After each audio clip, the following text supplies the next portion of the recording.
Hi, Dave here. Growing up in New Jersey, I would sometimes pass a small church in a neighboring town. Back then, I had no idea what AME stood for, so when this assignment came up, I thought it would be a good opportunity to learn more about it. The AME, or African Methodist Episcopal Church, was founded by Richard Allen, a former slave who was a member of the St. George Methodist Church in Philadelphia and had been ordained a deacon by Francis Asbury, one of the first two bishops of the American Methodist Episcopal Church. Allowed to preach in St. George to Black members on pretty much a not to interfere with the white members basis, Allen became incensed when the pastoral colleague was forcibly removed while attempting to pray in a whites-only area. He then purchased land at 6th and Lombard Streets, and in a former blacksmith shop, the Bethel Methodist Church was born in 1794. Its congregation grew to over 450 in 10 years, and a new building was constructed. The Methodist Episcopal Church still had control over Allen's building and his congregation, though, and in response, an independent church, the African Methodist Episcopal Church, or AME, was established in 1816. Its practices were similar to those of white Methodists, but with African-American cultural and traditional overtones. Some critics of the church felt that the manifestations of joy and ecstasy often witnessed were evidence of disorder and confusion. But to the members of AME, what may have appeared as disorder to man is order to God. From its earliest days, the church stressed outreach, both to spread the word and to address society's ills.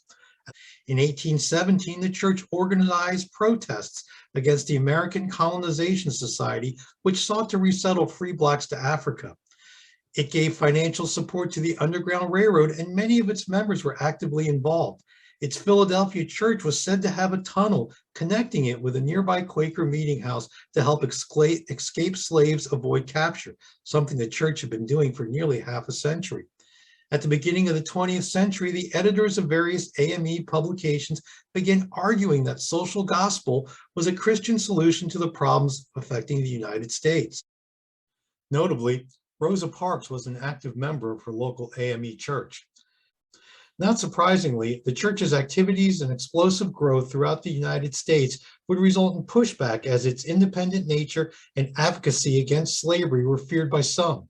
In 1822, Denmark Vesey, a founder of the African Church and AME congregation in Charleston, South Carolina, was accused, along with dozens of other African Americans, of plotting a slave insurrection, the existence of which is questioned by a number of modern historians.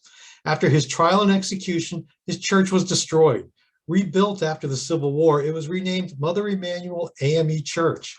In June 2013, this church and its congregation were victims of a mass shooter who killed 9 people during a Bible study. While indeed tragic, I found this story to be a great example of resilience of the Christian faith as well as the American people. During the Civil War, there were only 14 Black commissioned chaplains in the Union Army. The AME was well represented. AME clergyman Henry McNeil Turner became the first commissioned Black Army chaplain, while Garland H. White, also a chaplain, played a significant role in recruiting the members of a Black Indiana regiment. After the war, both men served as ministers in the South, converting and preaching to many former slaves. In September 2020, AME minister Monica Lawson became the first active duty Black woman to be promoted to colonel in the Army Chaplain Corps. From its humble beginnings, the AME today has over 2.5 million members in 39 countries. Continuing a long tradition of promoting education, 6 colleges in the U.S., 2 in Africa, and 4 seminary schools are affiliated with it. And of that original church building in Philadelphia, the present building is still on 6th Street, the oldest church property in the country continuously owned by African Americans. Although I did consult a number of sources in order to increase the objectivity in my learning more about this denomination in line with course guidelines, I have only scratched the surface, but what I found was fascinating. I enjoyed learning more about this Christian denomination. Check out an entry in my bibliography, and I think you will too. Thanks, and we'll catch you next time.